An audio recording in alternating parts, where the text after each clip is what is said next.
Good morning, coach. Good morning, coach. I upgrade you. Wow. Well, thanks for the upgrade. Well, how important it is that our attitude affects our results.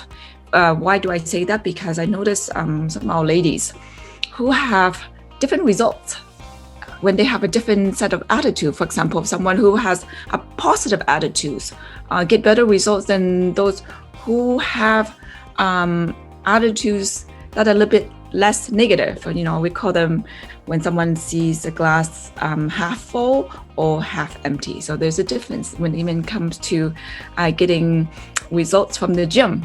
So I know you are a massive NLP someone who practice and who also serve women who have certain challenges. So from your experience, I want you to perhaps give some of the characteristics of people who have great attitude and see if some of my ladies can perhaps shift to an attitude that can help them produce results in the gym and in every area in their life. Right. That's a really good, I like the topic. So thanks for bringing that up, Helen. I'm just going to set my my clock here. So I'm aware. I always need to know what's going on with my timelines.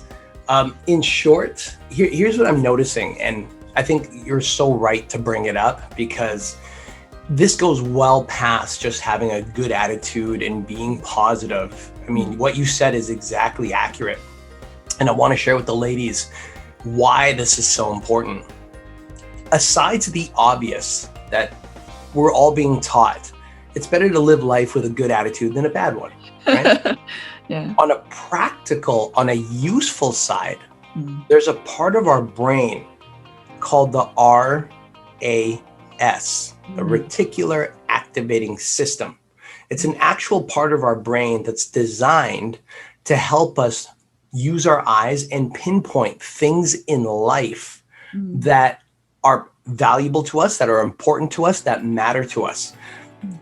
In contrast, quickly as an example, sometimes you might look at a dress and be like, oh, that dress looks so nice. And you're looking at it, you try it on, but you don't buy it. And then you notice, how many times have you noticed that in the days and weeks after, every time you're out there, you might see someone else wearing that dress. You're like, oh, that's the dress, right? For guys, they'll go check out a car. They really want the car. They might even buy the car. Next thing you know, they see everybody's got the car, right? They're like, oh, hey, that person has the car. That is like all of a sudden everyone's got that car. No, it's that our brains are noticing that thing because we made that important to us. When it comes to fitness, if the brain is constantly saying, hey, you know what? I'm doing good at this. How much better can I do? Or this thing is helping me so much. I wonder if I can find something else. And then we really mean it. We don't just go, oh yeah, no, I hope I find something. No. But we're like, okay, this is good. I really need this as well. And we start thinking of that's important.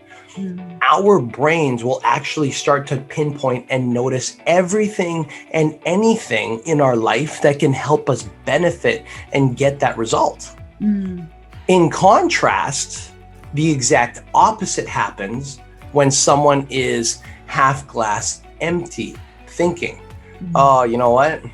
I don't know if this is going to work for me. This might work. I'll give it a shot, but maybe it won't. Well, guess what? Your brain is now going to notice everything in your life that's going to indicate to you, oh, it's not going to work for you, right? This is super valuable because this is how we're noticing progression happens in a lot of our students and in our clients. Even in my martial arts classes, the people who come in and develop or already have the mental attitude of, I must progress, I must get better. Those are the people who year after year after year, I notice their skill sets improve. It's not just because they improve, but it's because they demand it of themselves. They tell themselves, this is important to me. And I can't let myself just be the same year after year. I've got to find a way to make myself better. Martial arts world, it works the same as in the fitness world. If our ladies, or if anybody watching this, if you're telling yourself on the daily, I hope this happens, I hope this works, you know what? I'm not the bearer of bad news, but I am wanting to share the obvious, and something that we cannot control, only you can control that. If you're willing to take on that attitude of possibility, your brain will help you find those answers. On the flip side, if we're not willing to, and if we're just willing to settle, even though it makes us feel depressed, and that's what our brains are going to find more of. So I thought it was really important to share today, because in closing, we have ladies here who we spend 3-4 days a week with, and they get good results. Some of them, they get really good results. And some of them we only talk to once a month, maybe twice a month, and they get really good results. So what's the major difference? Of all the things, if we have to sum them up, yes, there's so many other factors. But if we had to sum it up to like the high priority thing, the one key difference, personal expectation, which could be derived as having a good attitude. But it's good attitude plus the expectation of, I will have my results. I must find a way. I know I can do it. I just got to figure this out or get some help to do it. Carry that attitude with you. There's nothing stopping you from having what you want. Thank you so much, Allan.